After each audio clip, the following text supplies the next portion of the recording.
శ్రీ గురుభ్యో నమః, శ్రీ మాత్రే నమః. Welcome to VMK astro new world channel. 2025వ సంవత్సరంలో ధనుసు రాశి వారికి జరగబోయే 5 ముఖ్య సంఘటనలు ఏంటో తెలుసుకుందామండి. ధనుసు రాశికి అధిపతి గురుగ్రహం. ప్రతి వారికి కూడా లైఫ్లో వృత్తి, వ్యాపారం, ప్రేమ, పెళ్లి, సంతానం, విదేశీయానం, ఆధ్యాత్మికత ఇవన్నీ కూడా ఎన్నో రకాలుగా డిజైర్స్ అండ్ డ్రీమ్స్ ఉంటాయండి. సో అన్ని విషయాల్లో కవర్ అయ్యే విధంగా మనం డిస్కస్ చేసుకుందాం. మొదటిగా ధనుసు రాశి అధిపతి గురుగ్రహం చెప్పుకున్నాం కదా. వృత్తి విషయంలో చూస్తే గురుగ్రహం మే 15 వరకు కూడా ఆయన 6వ స్థానంలో ఉన్నాడండి. ఎప్పుడు కూడా గురుదృష్టి చాలా మంచిది. 10వ స్థానం మీద దృష్టి పెడతారు ఆయన. కాబట్టి ఏంటంటే 10, 12 మరియు 2వ స్థానం మీద దృష్టి పెడుతూ ఉంటారు. జాబ్ లేని వారికి, అదేవిధంగా ఒక జాబ్ ఫిట్ అయ్యి ఇంకో జాబ్ కోసం ఎదురు చూస్తున్న వారికి ఎట్టి పరిస్థితుల్లో కూడా మే 15 లోపల జాబ్ వచ్చి తీరుతుంది. గోచారంలో చాలా బలంగా ఉంది. మీ వ్యక్తిగత జాతకం కూడా చెక్ చేసుకోండి. సో గోచారంలో బలంగా ఉన్నప్పుడు జాతకంలో కూడా కాస్త అది అసలు అనుకూలంగా ఉంటే డెఫినెట్గా మంచి పాజిటివ్ రిజల్ట్స్ వస్తాయండి. మరి రెండవది వ్యాపార పరంగా 7వ స్థానంలో గురుగ్రహం ఎప్పుడైతే స్థితి పొందుతారో మే 15 తర్వాత నుండి వారికి సంవత్సరం చివరి వరకు కూడా వారి యొక్క రాశి 7వ స్థానంలో గురుడు ఉండి లాభస్థానం మీద మరియు 3వ స్థానం మీద దృష్టి పెడతారు. అంటే వ్యాపారం ఆల్రెడీ ఎవరైతే చేస్తూ ఉంటారో వారికి మంచి లాభదాయకంగా ఉంటుంది. వారి బిజినెస్ ఎక్స్పాండ్ అవుతుంది. ఎక్కడైతే కనుక గురుగ్రహం ఉంటారో దృష్టి చేత మంచిని చూస్తారు. సో ఆ ఉన్న రాశి కూడా ఎక్స్పాండ్ అవుతుంది చెప్పాలి. 7వ స్థానంలో వ్యాపారం, దూర ప్రాంతం నుంచి క్లయింట్స్ రావటం, మరి కొంతమంది ఆన్లైన్ బిజినెస్ కూడా ఇంప్రూవ్ చేసుకునే అవకాశం చాలా బలంగా ఉంటుందండి. సో కొత్త ప్రాజెక్టులు స్టార్ట్ చేయడం, ఒకవేళ మీరు ఆల్రెడీ ఒక మంచి స్థాయిలో ఉన్నప్పుడు కొత్త వ్యాపార భాగస్వామిని ఎంచుకోవడం, కొత్త వ్యాపారాన్ని స్టార్ట్ చేయడం, బ్రాంచ్ కావచ్చు, మల్టిపుల్గా ఏదైనా అవకాశం ఉందండి. ఎందుకంటే 11 లాభం, 7 అంటే వ్యాపారం, బిజినెస్, డీలింగ్, 3 అంటే ధైర్యం, పట్టుదల, 3వ స్థానం మీద దృష్టి పెడుతూ ఉన్నారు కాబట్టి కొత్త ప్రాజెక్టులు కూడా మీకు వస్తాయి. సో అది వృత్తి అయిపోయింది, వ్యాపారం అయిపోయింది. మూడవది ప్రాపర్టీ గురించి చూస్తే 100% ప్రాపర్టీస్ కొంటారు. ఎలా అంటే ద్వితీయాధిపతి శనైశ్వరుడు ఏప్రిల్ 1వ తారీఖు నుండి 4వ స్థానం వెళ్తున్నారండి. సో కాబట్టి ఎప్పుడైతే కనుక ఆ స్థితి శని రాహుల కలయిక చేత మే 18 వరకు వాళ్ళిద్దరు అక్కడ ఉంటారు. రాహు కూడా విడిపోయి 3వ స్థానానికి వస్తారు కదా. సో అప్పుడు అంటే మే 18 తర్వాత నుండి సంవత్సరం చివరి లోపల కొంతమంది లోన్స్ తీసుకొని కూడా అప్రోచ్ అయ్యి, కొంతమంది క్యాష్ కావచ్చు, ఏ విధంగా సరే. ఎందుకంటే శని 4లో ఉండి 3వ దృష్టి 6వ స్థానాన్ని చూస్తూ ఉంటారు, శుక్రస్థానాన్ని. కాబట్టి 6 అంటే శత్రు రుణ రోగ బాధ అంటూ ఉంటాం కదా. రుణము అంటే ఈఎంఐల ద్వారా కావచ్చు, లోన్ కావచ్చు, హ్యాండ్ లోన్స్ కావచ్చు, బ్యాంక్ లోన్స్ ద్వారా. 4 అంటే ప్రాపర్టీ. సో ప్రాపర్టీస్ కూడా తీసుకుంటారు. అదేవిధంగా శని యొక్క దృష్టి 10వ స్థానం మీద కూడా పడుతూ ఉంది కాబట్టి ఇందాక చెప్పుకున్నాం ఆల్రెడీ మనం, వృత్తి లేని వారికి ఇది కూడా డబుల్ బెనిఫిట్ అండి. శని యొక్క దృష్టి కూడా పడుతూ ఉంటుంది కాబట్టి వృత్తిలో కూడా బాగుంటుంది. కాకపోతే ఎవరైతే మీ యొక్క జన్మ జాతక చక్రంలో శని కనుక బలంగా ఉంటే మంచి జాబ్ వస్తుంది. మీ ఆలోచన విధానం కావచ్చు, క్రమం తప్పకుండా చేసేటువంటి కార్యక్రమాలు ఏవైతే ఉంటాయో 100% ఒక సిస్టమేటిక్గా ముందుకు వెళ్తారని చెప్పవచ్చు. సో మీకు ఒక డౌట్ ఉండొచ్చండి, ధనుసు రాశి వారికి అర్ధాష్టమ శని మొదలవుతుంది ఏప్రిల్ 1వ తారీఖు 2025 నుంచి అండి. ఎస్ అండి, స్టార్ట్ అవుతుంది. దీనివల్ల ఏంటి అంటే, 1 4వ స్థానం అంటే family happiness, property and mother health. ఈ 3 విషయాల్లో కొంత మానసిక ఆందోళన కలిగిస్తుంది. కానీ మీరు అల్టిమేట్గా వీటన్నిటి నుంచి కూడా విజయం పొందుతారు. ఎలా అంటే ఓవర్కమ్ చేయగలుగుతారు ఆబ్స్టకిల్స్ అని చెప్పవచ్చు. ఎందుకంటే గురుదృష్టి మీ మీద ఉంది, 3వ స్థానంలో రాహు ఉన్నాడు. సో అక్కడ 10 నుంచి కేతు వెళ్తున్నారు. ఇలాంటి పాజిటివ్స్ కూడా ఉన్నాయి కాబట్టి సో ఈ నీడ్ నాట్ వరీ అండి.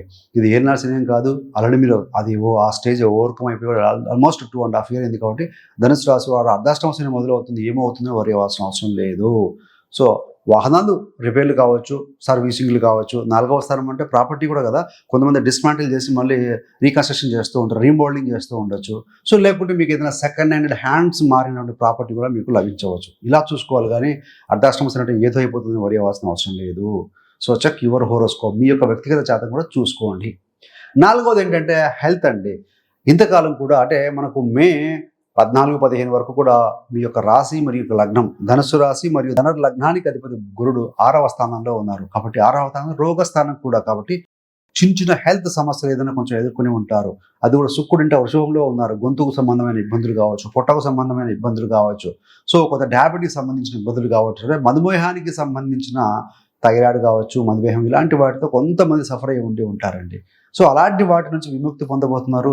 ఈ సంవత్సరం సెకండ్ హాఫ్ మే 15 తర్వాత గురుదృష్టి మీ యొక్క రాశి మీద పడుతుంది కాబట్టి 100% ఆరోగ్యపరంగా చూస్తే మంచి ఇంప్రూవ్మెంట్ ఉంటుంది. సో ఈ నీడ్ నాట్ వరీ. సో అది కూడా బాగుంటుందని చెప్పాలండి. మరి 5వది మ్యారేజ్. సో మ్యారేజ్ అనేది కూడా లైఫ్లో ఒక ఘట్టం. సో కాబట్టి ఎంతోమంది వివాహం కోసం ఎదురు చూస్తూ ఉంటారు. యువతి యువకులు కావచ్చు, వారి యొక్క తల్లిదండ్రులు కావచ్చు. సో ఇంతకాలం వివాహానికి వెనక స్థానం అయినటువంటి 6వ స్థానంలో మే 15 దాకా ఉంటారు కదా.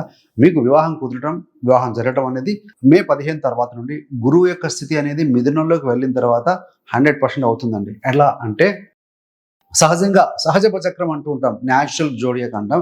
మేషం నుండి మొదలైతే మేషం, వృషభం, మిథునం, కర్కాటకం, సింహం, కన్య, తుల 7వ స్థానం అవుతుంది. కాబట్టి తులారాశి మీద గురు దృష్టి పడుతుంది. కాబట్టి అది కూడా ఒక వన్ ఆఫ్ ది పాజిటివ్ అండి. ఎలా చూసుకున్నాం, గురుడు 7వ స్థానానికి వెళ్ళడం, సహజ 7వ రాశిని తులాలను చూడడం వల్ల ఆ స్థానం ఫ్లోరిష్ అవ్వటం వల్ల సో ఏదైనా అబ్స్టకిల్స్ ఉన్నా, కొంతమందికి సంబంధాలు దగ్గర దాకా వచ్చి వెళ్తూ ఉంటాయి. అలాంటి వారికి ఏమి ఇబ్బంది లేదని హ్యాపీగా వివాహం జరుగుతుంది. సో ఇది కూడా మనం శుభ ఫలితంగా చేసుకోవాలి, మనం పాజిటివ్గా భావించాల్సి ఉంటుంది. అదే విధంగా గురుడు యొక్క స్థితి అనేది మీ యొక్క 7వ స్థానంలో ఉన్నారు. సో 9వ స్థానంలో కేతు ఉన్నారు. కాబట్టి భక్తి, ఆధ్యాత్మికత, సో మంచి మంచి పుణ్యక్షేత్రాలు, ఆధ్యాత్మిక కేంద్రాలు దర్శించడం లాంటివి చేస్తారండి. పెద్దవాళ్ళ యొక్క బ్లెస్సింగ్స్ కూడా అద్భుతంగా అందుకుంటారు. సో అర్ధాష్టమ శనిని మాత్రం మీ మైండ్లోకి తీసేయండి. Be confident, be positive. So మొత్తంగా 5 విషయాలు చూసుకున్నాం. మళ్ళీ ఒకసారి రివ్యూ చేసుకుంటే, మొదటిది ఏంటంటే వృత్తిలో చాలా అద్భుతంగా ఉంది మే 15 వరకు. మే 15 తర్వాత కూడా బాగుంటుంది, నో వరీ. జాబ్ లేని వారికి మే 15 లోపు వస్తుంది, తర్వాత వాళ్ళు ముందుకు వెళ్తూ ఉంటారు.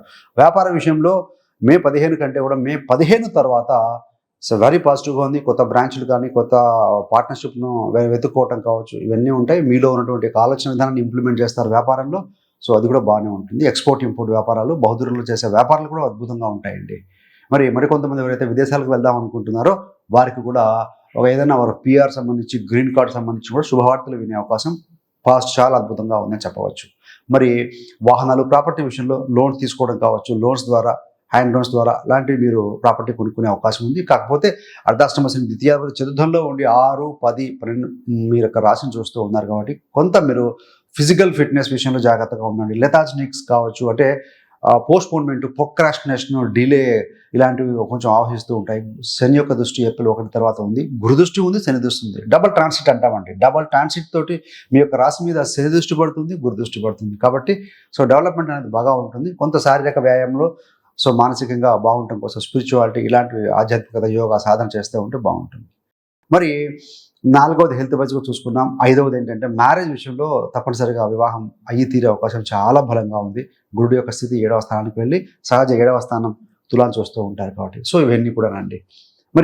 రెమెడీస్ ఏంటయ్యారంటే, గురుగ్రహము మే 15 వరకు కూడా 6వ స్థానంలో ఉంటారు. కాబట్టి సో గురుడికి సంబంధించిన మీ జన్మజాతక చక్రంలో కూడా గురుడు ఏమైనా దుష్టగ్రహాల ప్రభావంలో ఉన్నా, బలహీన శరీరాల్లో ఉన్నా కూడా గురుగ్రహానికి సంబంధించిన శాంతి చేసుకోవడం, మీకు దాంతోపాటుగా గురుడికి సంబంధించిన దశలు కానీ అంతలు కానీ జరుగుతూ ఉంటే, సో మే 15 లోపు ఈలోపే కనుక మీరు మొదట్లోనే శాంతి అంటే జపం, తర్పణం, హోమం చేయించుకోవడం, దక్షిణామూర్తి ఆరాధన, సో శివారాధన, స్వామివారి ఆరాధన చేసుకోవడం వల్ల మంచి ఫలితం ఉంది. పెద్దవాళ్ళని, ఎల్డర్ పీపుల్కి హెల్ప్ చేయండి. అంటే సర్వీస్ అండి, అందులో గురుడు ఉన్నాడు. ఎల్డర్ పీపుల్కి, మీ గురువులకి, సో డిజేబుల్డ్ పీపుల్కి, ఈవెన్ మీ యొక్క పేరెంట్స్ పెద్దవాళ్ళు ఏంటంటే సర్వీస్ చేస్తూ ఉండండి.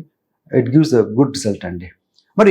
సో ప్రతి వారికి కూడా 2025 మొదలైంది. మనకు డ్రీమ్స్ ఉంటాయండి, అనుకుంటూ ఉంటారు. రోజుకు వేల ఆలోచనలు వస్తూ ఉంటాయి.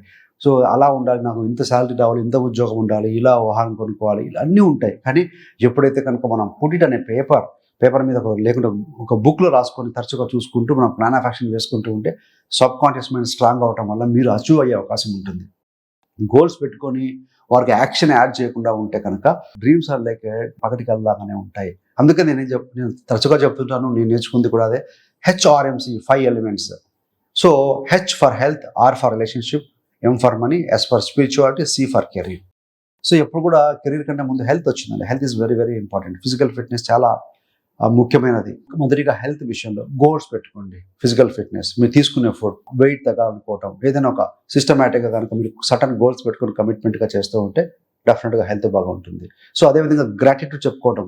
So God has given beautiful face, beautiful voice, so నాకు మంచి ఒక హార్ట్ ఇచ్చారు, ఒక లంగ్స్ ఇచ్చారు, ఇవన్నీ కూడా ఫంక్షన్ చేయడం వల్లనే మనం హెల్తీగా ఉంటాం కదా. Show gratitude at least. So well praying. రెండవది ఏంటంటే రిలేషన్షిప్. సో ప్రతి వాళ్ళకి కూడా కుటుంబంలో కావచ్చు, ఫ్యామిలీలో కావచ్చు, బంధుమిత్రులతో కావచ్చు, లైఫ్ పార్ట్నర్తో కావచ్చు, పిల్లలతో కావచ్చు, ఆఫీస్లో కావచ్చు, ఎక్కడైనా సమాజంలో కొంత ఎవరితో అయినా సరే రిలేషన్షిప్ సరిగా ఉంటే దాని మీద వర్కౌట్ చేసుకోండి. ఇంతకాలం వారన్న మాటల ద్వారా, వారి చేతుల ద్వారా కొంత అసహనానికి గురై సో కమ్యూనికేషన్ కట్ అయి ఉండొచ్చు. సో యూ థింక్ అండి, డైరెక్ట్గా చెప్పలేకపోయినా కూడా పాజిటివ్ వైబ్రేషన్స్ అనమాట. అతని గురించి వాళ్ళలో ఆవిడ లేదా ఆయనలో ఉన్న ప్రతి పాజిటివ్ క్వాలిటీస్ గురించి అనుకుంటూ ఉంటే, మనం తలుచుకుంటూ ఉంటే డెఫినెట్గా నెగిటివ్ ఇంపాక్ట్ తగ్గుతుంది. సందర్భాలు అలాంటి క్రియేట్ చేయబడి మళ్ళీ మీరు హ్యాపీగా ఉండగలుగుతారు. సో మనీ సంపాదన ఒకటే కాదండి, మనీ సేవింగ్ కూడా ఇంపార్టెంట్. ఏ రకమైన మార్గాల ద్వారా సంపాదన చేసే అవకాశం ఉంటుంది పాజిటివ్ వేలో, అదేవిధంగా ఏ విధంగా ఇన్వెస్ట్ చేసుకోవాలి. సో ఇది కూడాను. So learning start with earning కాబట్టి మీరు సంపాదించే ధనంలో ఒక 2 to 5% ఎప్పుడు కూడా లెర్నింగ్కి అప్డేట్కి పెట్టుకుంటూ ఉండగలిగితే కనుక చాలా బాగుంటుందండి. సో ఆ ఇన్వెస్ట్మెంట్ అనేది మీరు ప్రాపర్టీ మీద కావచ్చు, ఫ్లాట్ లాంటి వాటి మీద, గోల్డ్ మీద కావచ్చు, మ్యూచువల్ ఫండ్స్, రకరకాల మార్గాల ద్వారా మనం ఇన్వెస్ట్ చేసుకుంటే సో పాదలుగా అవి ఇంప్రూవ్ అవుతూ పెరుగుతూ ఉంటాయి, మల్టిపుల్ అవుతూ ఉంటాయి. సో మరి ఇక్కడ హెచ్ఆర్ఎం అయిపోయింది. S for spirituality. So spirituality అన్నప్పుడు ఏంటంటే మాంకానో సాధువుగానో ఉండాల్సిన అవసరం లేదండి. మనం సమాజంలో మనం ఏ వర్క్ చేస్తూ ఉన్నా కూడా దాని మీద ఫోకస్డ్గా ఉన్నాం. ఎక్కడైతే కనుక మనం ఫోకస్ చేస్తామో అక్కడ ఎనర్జీ ఫ్లో అవుతుంది. ఎనర్జీ ఫ్లో అవడం వల్ల మనకు ఉత్తమ ఫలితాలు అందుకోగలుగుతాము. అదేవిధంగా ధ్యానం, మెడిటేషన్ లాంటివి. So gratitude చూపించుకోవడం. సో మనకు జన్మనిచ్చిన తల్లిదండ్రులకు అయితేనేమి, చదివించిన గురువులకు అయితేనేమి, సో మేనేజ్మెంట్ జాబ్ నుంచి వారికి, వ్యాపారంలో క్లయింట్స్కి, ఇలా మనం ఎప్పుడైతే కనుక గ్రాటిట్యూడ్ చేయించుకుంటూ ఉంటామో, even for your mobile also, mobile ద్వారా వరల్డ్ అంతా డిపెండ్ అయి ఉందండి. మన కమ్యూనికేషన్ కావచ్చు, వీడియో కాల్స్ చేసుకుంటూ ఉంటాం, ఫ్యామిలీ మెంబర్స్తో మాట్లాడుతూ ఉంటాం. Show gratitude. సో చివరిది ఏంటంటే C for career is very important. So to growth mind set అందరికీ ఉండాలండి. ఉన్నదంతా సాటిస్ఫై కాకుండా అన్ప్రొడక్టివ్ టైం ఏదైతే ఉందో, సోషల్ మీడియా, ఇవి యూట్యూబ్, టీవీలు, ఫేస్బుక్, ఇన్స్టాగ్రామ్ చూసే వాళ్ళు కాస్త టైం తగ్గించుకోగలిగితే, డైలీ ఒక 1 hour కనుక మీ డెవలప్మెంట్ కోసం మీరు కనుక కేటాయించుకోగలిగితే, సో ఈ మారుతున్న ట్రెండ్కి అనుగుణంగా మనం సొసైటీలో ముందుకు వెళ్ళగలుగుతాం. కెరీర్లో కూడా మనకు మంచి గుర్తింపు వస్తుంది. తద్వారా ఏంటంటే అన్ని విషయాలు కూడా సెట్ అవుతూ ఉంటాయండి. సో ఈ రకమైన హెచ్ఆర్ఎంఎస్సి గోల్స్ కూడా పెట్టుకొని సో ముందుకు వెళ్దాం. 2025 సంవత్సరంలో ధనుసు రాశి వారికి అంతా మంచి శుభాలు కలగాలని కోరుకుంటూ, సో థ్యాంక్స్ ఫర్ వాచింగ్. ఇలాంటి మరిన్ని మంచి వీడియోల కోసం VMK astro numerology channel subscribe చేసుకోగలరు. పక్కన ఉన్న బెల్ సింబల్ మీద క్లిక్ చేస్తే మేము చేసే ప్రతి వీడియోలో నోటిఫికేషన్ ద్వారా మీ దాకా అందుతుంది. సర్వేజన సుఖినో భవంతు. స్వస్తి.